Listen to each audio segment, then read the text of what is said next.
안녕하세요. 벽광입니다. 자, 오늘은 사주명리학 기초 강의 27번째 시간이죠. 진토에 대한 설명을 드릴 차례입니다. 지금 화면에 나와 있듯이 진이라는 글자의 정자와 과거에 이제 고 글자, 고문에 해당되는 글자가 이제 저기 제가 띄워놨죠. 소전이라고 하는 것입니다. 자, 근데 이 글자는 굉장히 의견이 분분한 글자입니다. 왜냐하면은 갑골문에서부터 이 금문 사이의 변동 변화가 워낙 심했던 글자라서 학자들 사이에서도 정확하게 어떻게 조자가 된 것인가에 대한 설명을 명쾌하게 내놓지 못하고 이것일 것이다 저것일 것이다 하는 그러한 의견들이 많죠. 그래서 오늘은 이제 이 설명을 좀 드리는데 단순히 이렇게 설명드리는 것보다 좀 이제 고기록에 나와 있는 것들을 조금 살펴보면서 자연적인 의미를 짚어보도록 하겠습니다. 잠시 또 우리 판사화면 보시겠습니다. 자, 진짜의 글자가 이제 나와 있는데요. 여기 보시면은 여기 이제 이렇게 돼 있는 글자를 이제 설문해자의 기록에 보면은 이걸 한이라고 발음한다 이렇게 나와 있는데 이것이 이제 요즘에는 한이라고 찾아보면 아니고 엄이라고 주로 읽지요. 그 다음에 이제 이 가운데 들어있는 두 개의 글자는 두 이자다. 두 개를 나타내는 이자를 나타내고요. 자, 밑에 나타나 있는 이것은 이제 우리가 설문해자에 또 나오기로는 이것이 이제 운회라고 하는 과거 이제 소리를 나타내는 것을 자세하게 밝힌 사전이 있습니다. 거기에는 이제 이것을 화로 명칭을 하고 있는데 요즘 우리가 사전에서 찾아보면 이게 비자로 나와 있거든요. 그래서 이제 이걸 비로 인식하는 경우가 많죠. 그 다음에 이제 이것이 또 조합된 것 중에 하나가 바로 이것이죠. 자, 그것이 이제 우리가 세을자다. 이게 세을자. 을자가 되겠죠. 우리가 이제 갑을 명정할 때, 갑을 할 때 두 번째 나오는 그 을입니다. 그러니까 이러한 조합으로 이루어진 것이 이제 복합적으로 이제 진짜에 해당되는 것이다. 이렇게 설명을 하는 것이 이제 설문해자에 있는 내용입니다.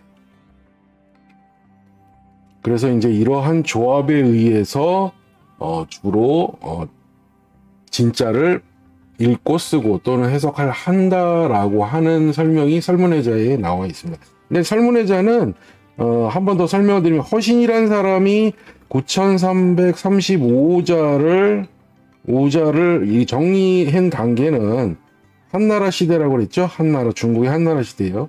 근데 이제 이 단옥제라는 분이 이제 후에 여기에다가 주석을 다른 것은 청나라 시대입니다. 청나라는 이제 중국의 마지막 왕조죠. 그렇기 때문에 이거 18세기, 19세기 이때 연간에 다 이루어진 일이기 때문에 이 해석에 아주 고문의 해석에 대한 이런 것은 한나라에 이루어졌지만 주석을 단 것은 단옥제가 했기 때문에 후대의 기록들이 많습니다. 그래서 설문해자에 있는 기록이라고 해서 반드시 다 옛날 아주 갑골문 금문 시절에 이루어졌던 설명만 있는 것은 아니거든요. 그러니까 어쨌든 지는 이런 분분한 글자에 속한다 이렇게 보시면 될 것 같습니다. 자, 그래서 지금 보신 바와 같이 이렇게 복잡한 조자 과정에 의해서 진이 만들어진 것이고요. 그래서 후대 또 이 얘기 중에는 이것이 이제 농기구를 상형화해서 형상화해서 이렇게 만든 것이다. 이렇게 또 나온 것도 있고요.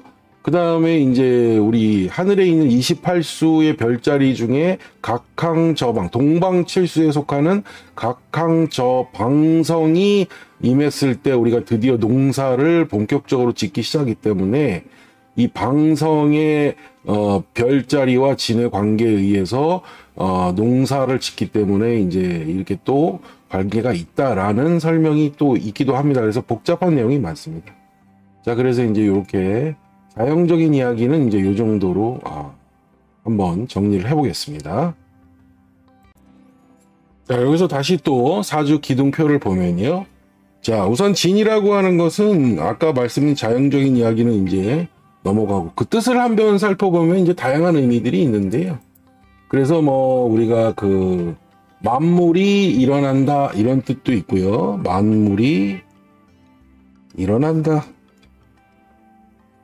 그럴 때는 이제 요런 글자와 관련이 또 있습니다.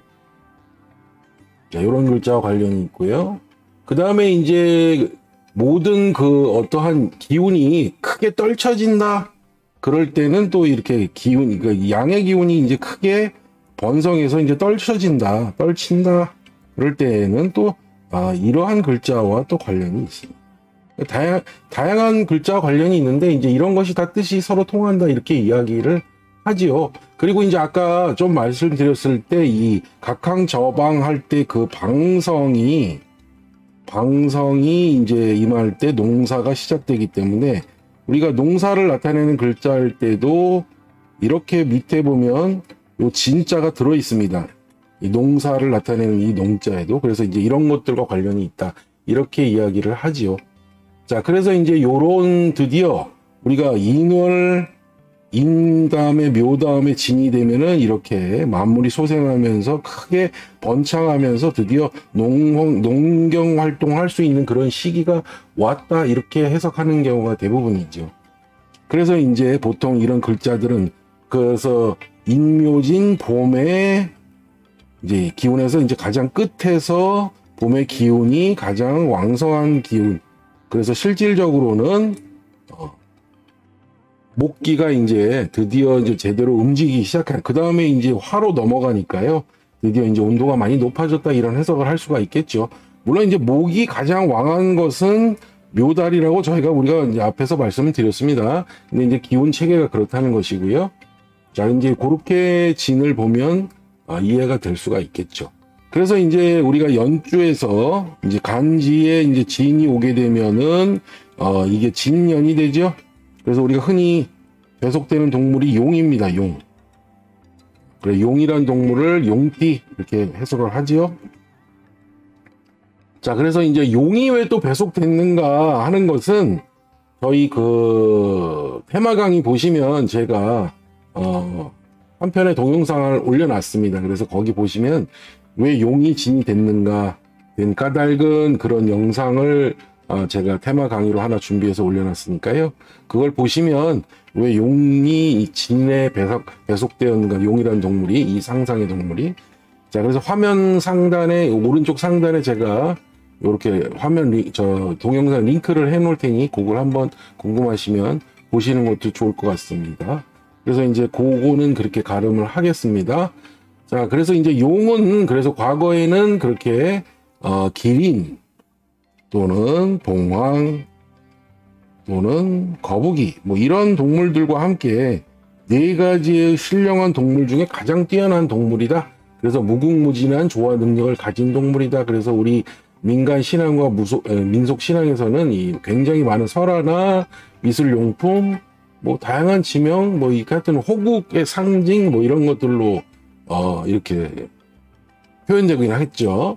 자, 그리고 재밌는 또 내용도 있죠. 그래서 이제 용은 이 모두 12동물의 형태를 모두 좋은 면을 하나씩 다 가지고 있다고 합니다. 그래서 뭐 무슨 뭐 뿔은 사슴이요, 뭐 무슨 뭐 비닐도 있고 뭐 이런 건 어디에 좋은 걸 따오고 어느 동물에 좋은 걸 따오고. 근데 이제 유독 코만 돼지 코를 닮았다 그래서 이 용이 돼지만 보면은 슬픔에 빠진다 그런 말 하는 그런 재밌는 설화도 있습니다. 그래서 이 진과 해가 서로 사이가 좋지 않다 이렇게 그래서 나중에 뭐 진의 원진살이다 이런 말을 하는 것이 이제 그런 것 때문에 돼지를 혐오해서 그렇다 이런 이야기도 많이 하더라고요. 재밌는 설화죠. 근데 이제 원진은 우리가 나중에 공부하겠지만 이 원진은 반드시 그런 뜻은 아니고요. 원진이란 참뜻이 또 따로 있습니다. 이제 그래서 이제 그렇게 재미있는 설화로 이해해 주시면 될 것 같고요. 그래서 이제 진년에서 우리가 요 띠가 이제 용띠가 되면 이제 그런 해석들을 할 수가 있겠고요. 월에 이제 진이 오게 되면 진월이 되죠. 진월이 됩니다. 자, 그러면은 이제 드디어 인묘진에서 봄의 끝달이죠. 봄의 끝이죠. 그래서 우리가 저번에 이거 말씀드렸죠. 이걸 개춘이다 이렇게 말씀드린다 그랬죠. 개춘. 자, 이렇게 말씀드렸고요. 자, 우리가 지장간 비율을 보게 되면은 을목이 9일을 배속하고요. 자, 그 다음 계수가 3일입니다. 그 다음에 18일은 무토가 본기죠. 그래서 초기, 중기, 본기 이렇게 정리가 되겠죠. 자, 그래서 본성은 무토가 되겠죠. 그러나 초기는 여기 목이 많이 9일을 점하고 있습니다. 그래서 이렇게 9, 3, 18의 비율로 이루어진 것이죠. 그러니까 이제 앞에서 3일은 겨울의 기운이 저장돼서 창고로 들어간 것이죠. 겨울의 기운, 그래서 수기운이죠. 수의 기운이 저장돼서 들어간 것이다. 자, 우리가 이렇게 정리할 수가 있겠죠. 계절적으로 보면은 이제 그 절기상으로 보게 되면은 청명과 고구가 되겠습니다. 그래서 이렇게 이제 월별 상황이 되겠죠. 자, 시간으로 따지면은 이제 여기 시지의 진시가 되겠죠. 진시가 되면은 아침에 이제 드디어 7시부터 9시까지를 나타내죠. 저번에 말씀드렸지만 61년 이후부터는 30분씩 느려잡는다고 그랬죠. 그래서 7시 30분에서 9시 30분이 되겠습니다. 자, 그래서 이제 그 연월 일시에서 이제 연월, 그 다음에 이제 일은 원래 이제 설명 안 드리기로 했으니까요. 시까지 한번 설명드려 봤는데요. 자, 이제 진이 이제 진월이 되면은 이제 각 그 일간별 상황이죠. 목화토금소행에 따른 갑을병정 무기경신임계 각 일간의 상황을 좀 살펴봐야 되겠죠.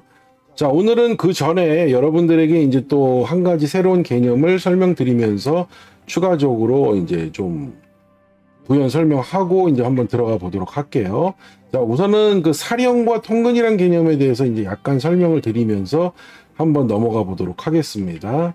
자, 그럼 잠깐 또 판서를 볼게요. 자, 우선 그 등장하는 개념이 이제 드디어 그 사령이라는 개념이죠. 사령. 자, 그럼 사령이 이제 맡을 사자에다가 자, 명령을 나타내는 영자입니다. 그래서 무엇이 명령을 맡았나? 뭐 이렇게 볼 수가 있겠죠. 그러니까 우리가 군대에서 뭐 요번에 무슨 작전을 수행하는데 자, 너는 이제 이번 작전에 중추적인 역할을 해서 이렇게 해서 어딜 가라 이렇게 명령을 내리지 않습니까? 자, 그런 거 비슷하다 이렇게 보시면 되겠죠. 그러니까 사주에서 그것은 이 사령이라는 것이 매우 중요한데, 즉 이 사주에서 그 어떠한 것이 명을 받아서 작용을 하느냐. 근데 이제 그러니까 이제 예를 들어서 지금 설명드리는 달이 진월이잖아요. 진월에 놓였으면 자, 진월에 태어나긴 했는데 자, 어떤 것이 사령이 됐느냐는 이제 그 지장간에 그 들어있는 글자를 가지고 말을 하는 겁니다. 그래서 우리가 이제 통상적으로 을과 개와 무가 이제 9, 3, 18 비율로 들어있다 이런 말씀을 드렸죠. 자, 이렇게 되면 자, 어떤 것이 사령이 되느냐에 따라서 이제 명령을 받은 지장간의 청간이 정해지는 거죠. 그러니까 이제 이런 것을 따질 때는 보통 그 태어난 달 진월이니까요. 절기가 청명서부터 고구가 됩니다. 그래서 자, 이 청명이라는 절기가 들어오면 이때부터 9일까지의 기간을 청명서부터 이게 을목이 명령을 맡는 겁니다. 그래서 이런 걸 사령이라 하죠. 을목사령. 근데 만약에 요 청명이 지나 9일이 지난 이후 뭐 10일, 12 이렇게 요때 고구가 아닙니다. 청명 지나고요. 지나고 나서 10일, 11일, 12일이면 이게 이제 아까 말씀드렸던 개수가 이 3자리가 이 사령을 하게 되는 것이죠. 이렇게 됩니다. 그 다음에 이후부터 13일부터 쭉 해서 18일 이거 마지막 달인 이제 30일까지는 전부 18일이 되니까 요때는 전부 본기 18일을 무토가 사령을 하게 되는 것이죠. 서로 이렇게 다른 관계가 됩니다. 이 사령이란 개념에 따라서. 자, 그러니까 여러분 생각해 보세요. 진이라고 하는 것은 우리 오행상 토라고 배속돼 있지만 이것을 무조건 토로만 인식할 수 없다는 걸 알겠죠? 그러니까 초기로 만약에 이렇게 사령을 맡은 사람이라면 태어났는데, 그러면 당연히 이 사람은 이 사령 맡은 을목이 작용을 하기 때문에 진이란 토의 오행의 작용력은 나타나지 않고 오히려 여기에 있는 이 목의 작용력이 나타날 겁니다. 반면에 본기인 18일에 해당되는 이 기간에 태어난 사람은 만약에 사령을 맡았다면 이 토로 이제 비로소 작용을 하니까요. 비로소 진이 이제 토로서 확실하게 작용을 할 수 있죠. 이때가 돼서야만. 그러니까 당연히 무조건 진월에 태어났다고 해서 사령을 확인하지 않으면 굉장한 오류가 발생됩니다. 그래서 진술충미는 다 마찬가지입니다. 자, 이런 글자들은 모두 이렇게 사령의 유무에 따라서 어떤 것이 사령이 되느냐에 따라서 전혀 다른 해석이 될 수 있어요. 그래서 이것을 무조건적인 토의 오행인 글자로 본다면 해석에 오류가 발생됩니다. 자, 그리고 이제 여기서 한 가지 또 추가로 말씀드릴 것은, 자, 그러면 항상 앞에서 말씀드렸죠? 자, 인달, 묘달, 진달, 이 3개월은 무엇을 나타내냐? 계절적으로 봄을 나타낸다고 했습니다. 자, 봄을 나타냈는데요. 마찬가지죠. 사오미는 여름, 신유술은 가을, 그 다음에 해자축은 겨울, 이렇게 되겠죠. 그러니까 요 3계절에 대한 설명을 가지고 나머지 달도 가름해서 생각을 하시면 되겠습니다. 그러니까 여기는 지장간이 무토고 무병 갑 이렇게 되겠죠. 여기는 7과 16이고 여기는 갑과 을이 10, 20입니다. 죄송합니다. 20. 그 다음에 여기는 아까 좀 전에 말씀드린 대로 을이 9, 개가 3, 그 다음에 무가 18 이렇게 되죠. 그러니까 이 비율은 모든 계절이 3개월씩 공통으로 돌아가면서 나타나는 현상이죠. 그러니까 이런 구조는 다 같다고 보시면 돼요. 계절별로. 그런데 이제 이는 여기 본기인 간목이 만약에 사령을 했다면 이거는 본격적으로 자기의 어떠한 힘을 얻게 되는 강한 인자가 되겠죠. 이런 거를 우리가 통근이라고 하는 겁니다. 통근. 자, 그러니까 통근을 하게 되면 우리가 통할 통자에다가 뿌리 근자를 씁니다. 통근. 자, 이것은 뭐냐? 뿌리에 통했다 이 말이죠. 그러니까 예를 들어서 이 현간에 있는 간목이 있는 글자들은 이 인이라는 글자에 보면 여기에 있는 이 간목에 통근을 하게 되는 거죠. 만약에 그래서 이 일간의 간목이 이렇게 놓일 때 인월에 만약에 출생을 했다면 여기 7716에 간목이 사령했을 때 갑은 굉장히 힘을 얻겠죠. 그러나 항상 제가 말씀드렸죠. 여기는 생지, 왕지, 묘지라 부릅니다. 자, 그렇게 한 이유는 여기서 이 생이라는 것은 무엇을 생하느냐? 다음 계절인 이게 여름을 여기서 생하기 때문에 이 7자리가 힘을 얻는 것이죠. 그러니까 항상 계절의 첫 달은 다음 계절을 생하기 위한 생지가 포함되어 있는 것이 매우 중요합니다. 그리고 이 인이라는 것의 목적은 물론 이 목의 뿌리가 되는 것도 되지만 화를 이렇게 생하게 하는 주요 어떤 목적성을 갖고 있는 것이죠. 자, 그러니까 만약에 이제 사오미가 되면 사달은 당연히 경금을 장생시키기 때문에 이 경금, 금을 장생시키는 어떤 목적성을 지니게 되는 거죠.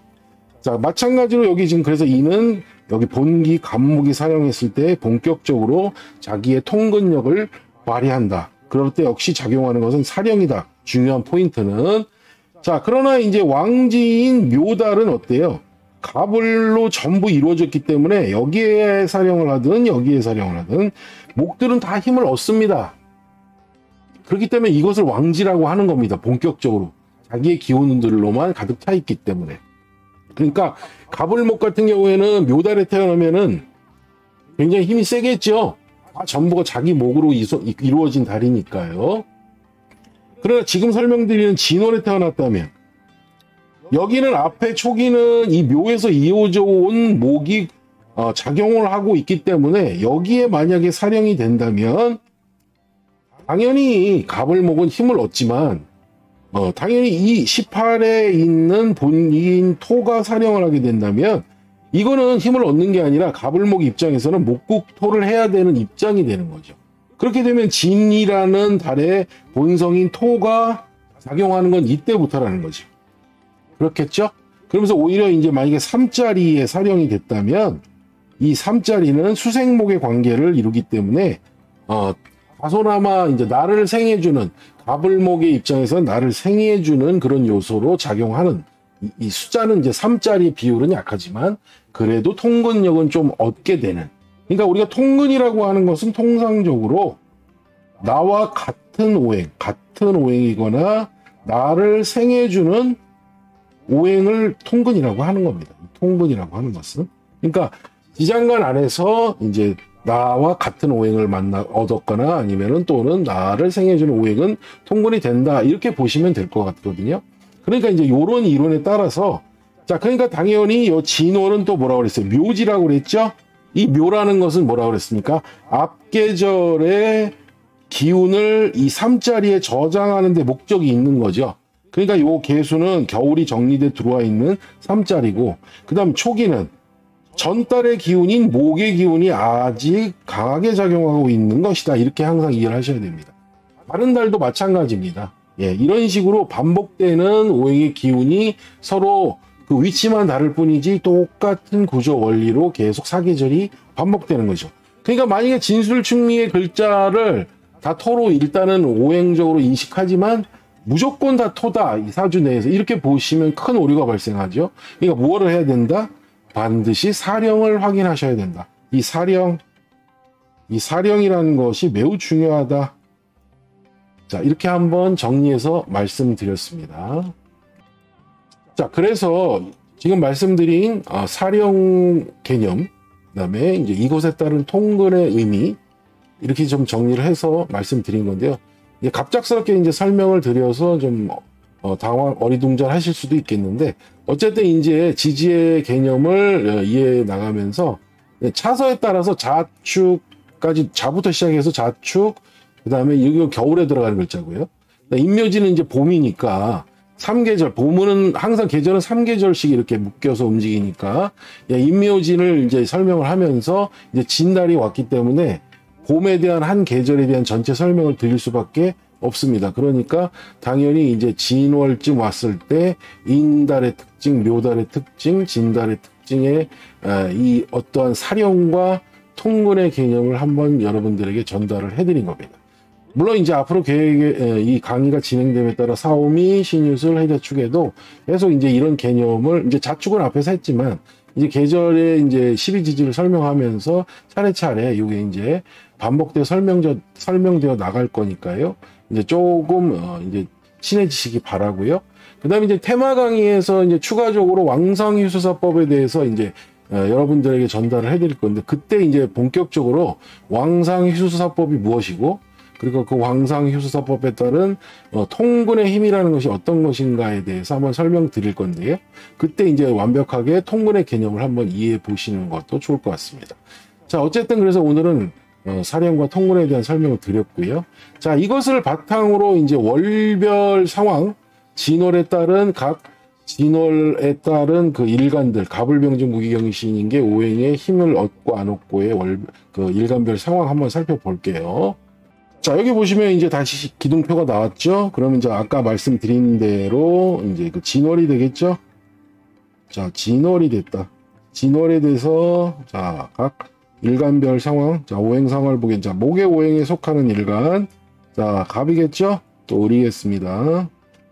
자, 갑을은, 자, 아까도 말씀드렸지만 이제부터는 초기, 중기, 본기로서 이제 설명드린다고 했습니다. 그래서 자, 우선은 우리 여기 을계무라고 그랬죠? 여기 비율이 을계무니까요. 자, 초기 사령이면요. 자, 당연히 을목이 사령하겠죠. 그러면 같은 오행입니다. 같은 오행. 자, 같은 오행은 통근이 이루어진다, 안 이루어진다? 통근이 된다. 예, 통근이 된다. 그러니까 실제로는 갑을목의 일간들은 진월이 되면 통근을 얻게 되고 진은 토로서 노는 게 아니라 목의 연장선으로 갑을목의 통근지지로 작용하는 경우가 많습니다. 이 앞에 구이를 얻게 되면요. 사령이, 이거 사령입니다. 잊지 마십시오. 사령 확인. 자, 그렇게 보셔야 되고요. 그렇게 되면 갑을 먹은 힘을 얻으니까 튼튼하겠죠. 자, 이렇게 보시면 되겠고요. 자, 중기인 개수는요. 자, 이거는 어떻게 돼요? 개수가 당연히 갑을 먹을 생하죠. 그러면 수생목의 관계가 되죠. 수생목의 관계가. 자, 이때도 통근을 얻습니다. 자, 통근은 앞에서 말씀드린 대로 통근이라고 하는 것은 나와 같은 오행 또는 나를 생해주는 오행.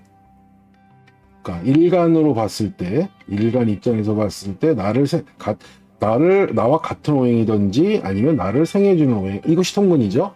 자, 그러니까 당연히 수생목이니까 이것도 통근을 얻죠. 그러나 어떤 데서 더 힘을 많이 얻을까요?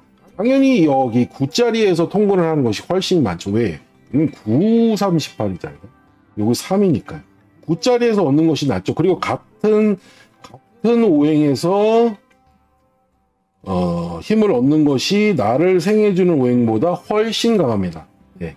2배 가깝다, 2배 이상, 2배 정도 가깝, 이렇게 힘을 얻는다, 이렇게 보시면 됩니다. 그렇기 때문에 3자리에 얻는 것보다는 초기인 9자리 을목에게 사령을 얻어서 통근을 하는 것이 좋겠죠. 자, 이럴 때는 역시 또, 그럼 진월이 본성은 톤데, 언제 얘기합니까? 그러죠? 그러면 당연히 본기겠죠. 그러면 무가 사령을 얻었을 때는, 이럴 때는 이제 이 갑을 먹은 통근이 안 되는 거죠. 이럴 때는 이제 비로소 이제 목극토의 현상이 이제 일어난다. 이때 일어난다. 이렇게 되겠죠? 자, 이렇게 되면은 이런 통근의 개념은 없고, 드디어 갑을목 입장에서는 이 토를 극하는 목극토의 현상으로 나타나겠죠. 자, 이럴 때 이제 통근의 현상이 나타나지 않고 드디어 본성인 진의 토가 토로 놀 수 있는 그런 역할이 된다. 이렇게 보시면 될 것 같아요. 자, 벌써 이제 이런 식으로 이제 나누어서 보게 되다 보면은, 자, 이제 단순히 이제 토라는 오행으로만 이런 것을 확인하던 것과는 이제 확연한 차이가 발생을 하겠죠. 자, 그 다음에 이제 우리가 확인할 수 있는 것은 또 이제 병의, 화의 일간이죠. 그래서 병과 정이다. 자, 그럼 똑같이 말씀드리면, 자, 여기 그대로 보시면 되겠죠. 초기, 중기, 본기 그대로 내려온다 보면, 자, 초기로 보게 되면, 초기, 을목이죠. 그러면, 을목은 어때요?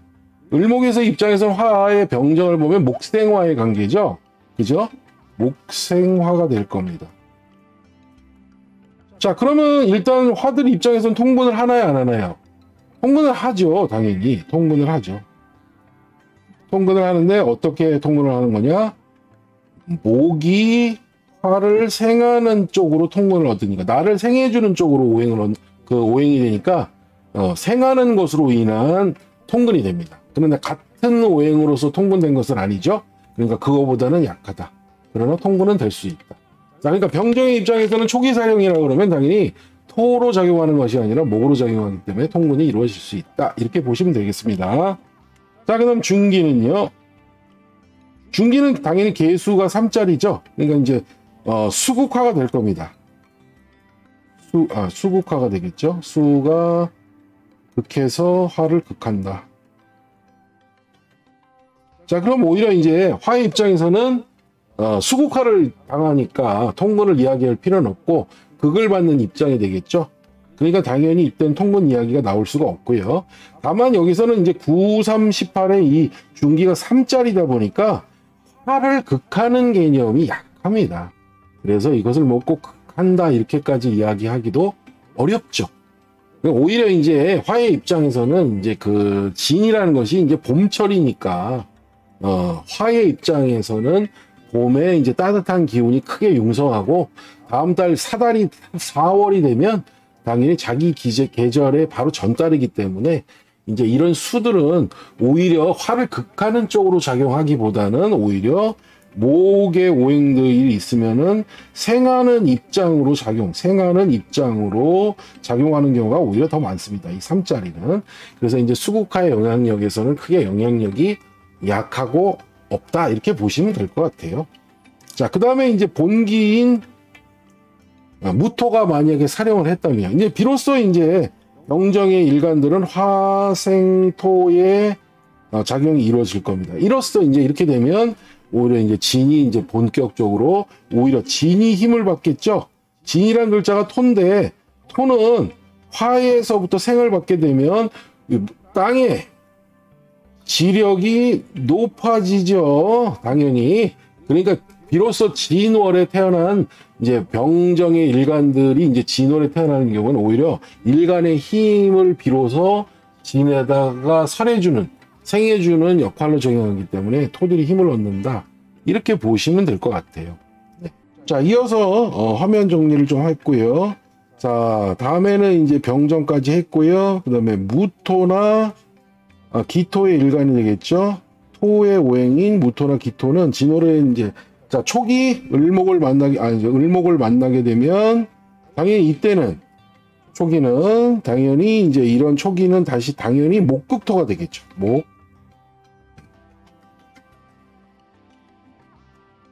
목극토의 관계가 됩니다. 자, 그러니까 당연히 토의 입장에서는 극을 받으니까 힘을 얻기 어렵죠. 통근이 되지 않습니다. 당연히 이렇게 되니까 이런 대목 때문에 이제 봄에 토들은 힘을 얻기 힘들다, 이런 이제 이론이 나온 겁니다. 같은 토이면서도 진토이면서도 왜 힘을 못 얻을까? 그것은 그 이론 안에 이렇게 초기가 사령한 목의 작용 때문에 이렇게 힘을 얻지 못한다. 이렇게 이해하시면 이제 정확하게 아시게 되는 거겠죠. 자, 그 다음에 중기 개수입니다. 자, 이럴 때는 또 뭐예요?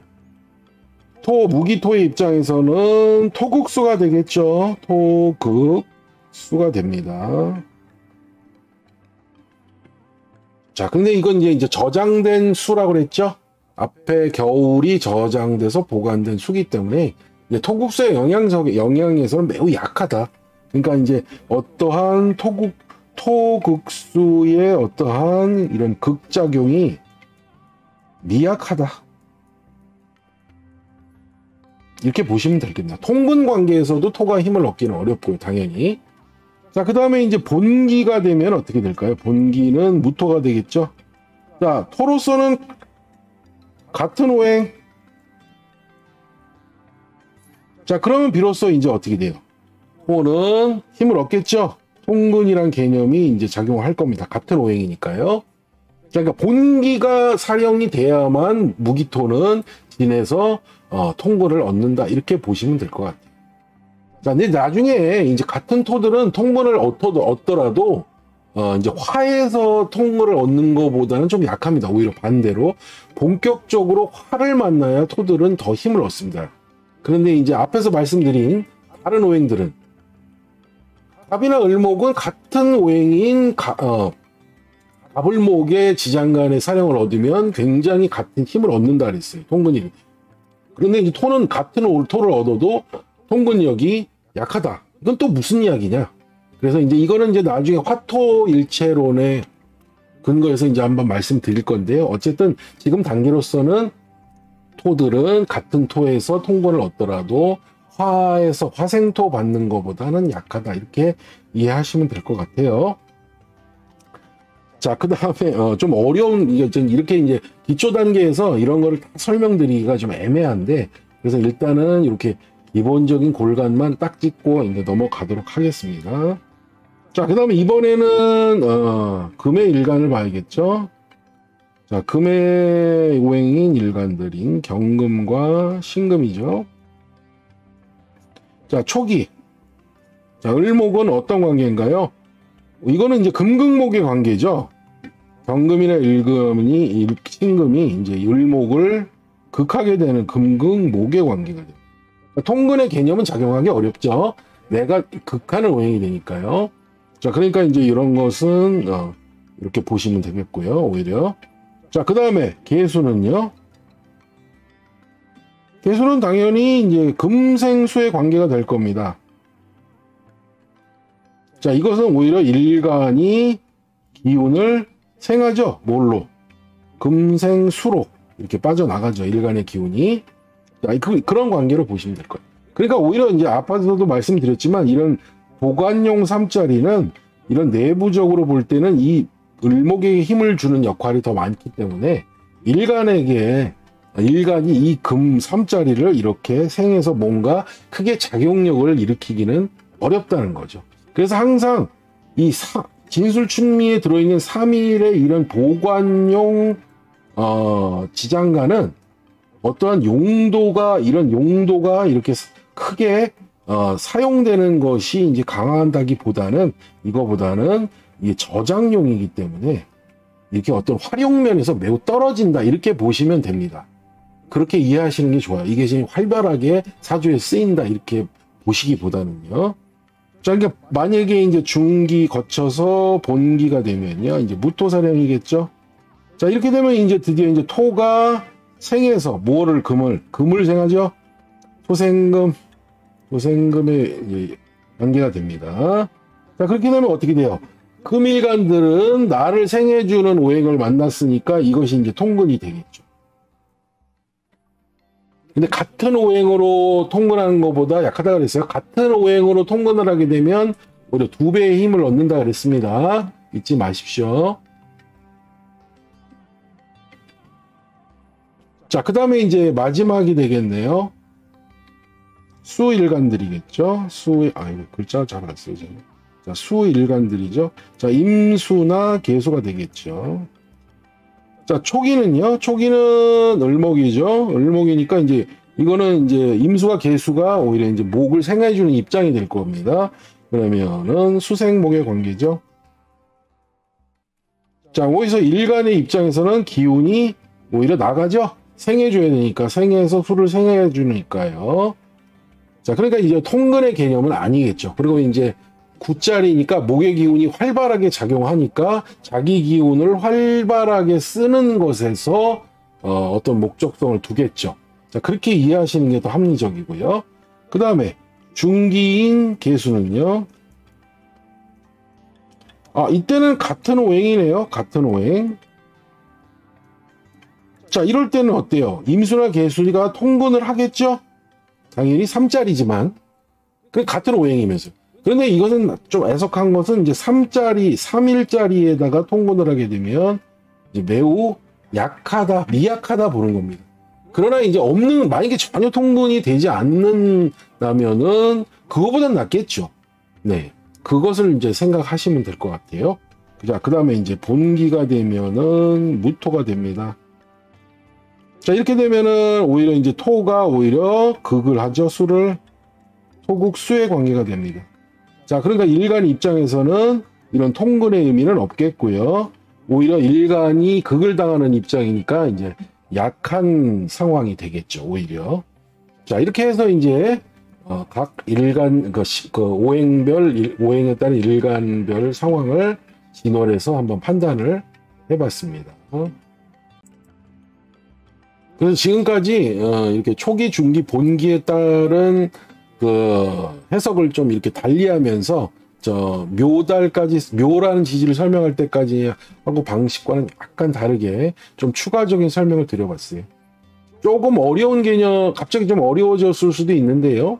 어려운 개념이라 생각하지 마시고 이제 제가 이제 설명드린 내용에 어느 정도 그냥 이해만 하시면 계속 진행이 됨에 따라서 차근차근 더 이해가 되실 것입니다. 그걸 따라와 주시면 될 것 같고요. 그 다음에 이제 아까 말씀드렸지만 이제 왕상휴수사법이라고 이제 따로 한번 제가 또 테마 강의에서 다룰 겁니다. 거기에서 이제 통근의 개념과 이 왕상휴수사법에 따른 여러 가지 일간들이 힘을 얻게 되는 또는 이제 일간이 아니어도 다른 천간에 배속되어 있는 것들이 힘을 어떻게 얻는가에 대한 왕상휴수사법에 대한 설명을 드리도록 할 테니 그때 한번 또 참고해서 이 사령과 통근의 개념을 완벽하게 이해하시면 좋을 것 같습니다. 자, 오늘은 그래서 이 진이라는 지지의 글자를 이제 한번 종합적으로 설명드려봤습니다.